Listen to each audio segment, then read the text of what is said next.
Mag-change oil pala ako ng motor ko. Ito, mga isang buwan na itong hindi na change oil. Ginagamit ko kasi ito sa pamamasada. Kaya every month na ako nag-change oil. Meron na tayong filter. Tsaka langis. Suzuki X-Star. Bali, 2 litro ang binili ko dahil ang laman po nitong Rider 150 Fi ko ay 1.3 liter. Kaya kailangan, kung bumili kayo ng langis, dapat 2 litro. Para sa susunod nyo na pag-change oil, 1 litro na lang bibilin nyo. Dahil dito naman, may sobra naman to. Buksan na natin yung rain plug.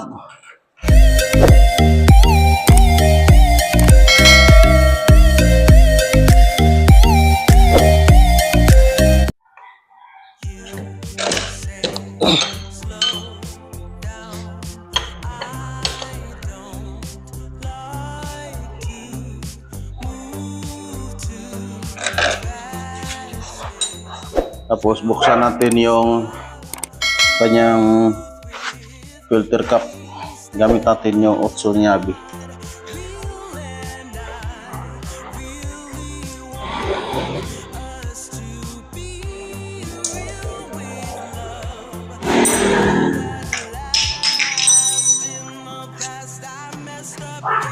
Medyo madumi na. Ito eh. Madumi nga oh. Mayroon pang tinga-tinga na ano. May tinga pa. Babalik na natin yung kanyang drain plug.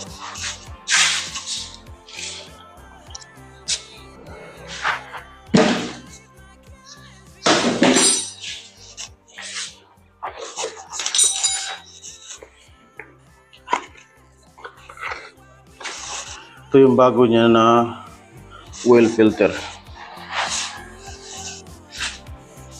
Lagay na natin to.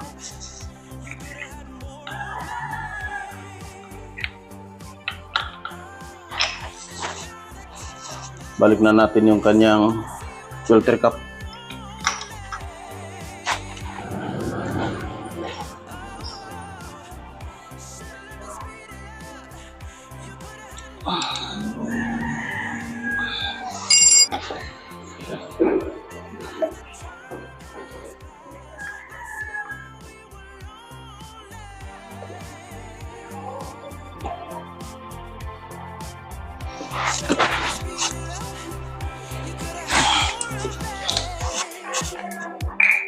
Dito, kukuha lang tayo ng 300 ml.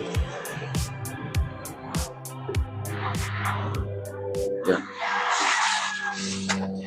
Kailangan titingnan nyo dito yung label ng langis na dito sa may baba.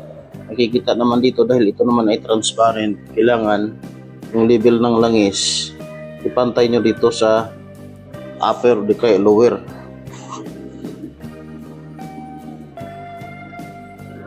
Dahil bagong palit tayo ng filter, kailangan sobrahan natin ng konti kasi bago yung filter natin.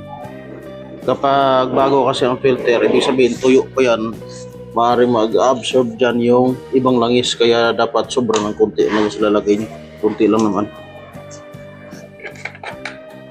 So ngayon, meron pa tayo natitirang 600 ml. So magagamit pa ito sa susunod na change oil. Tabi lang natin to. Balik na natin yung oil cap.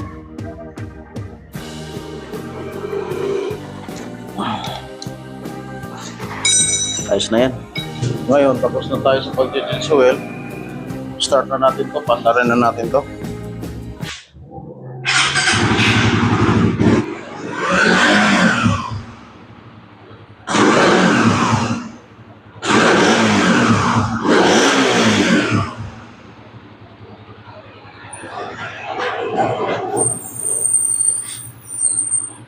Angas na angas ang dating ah.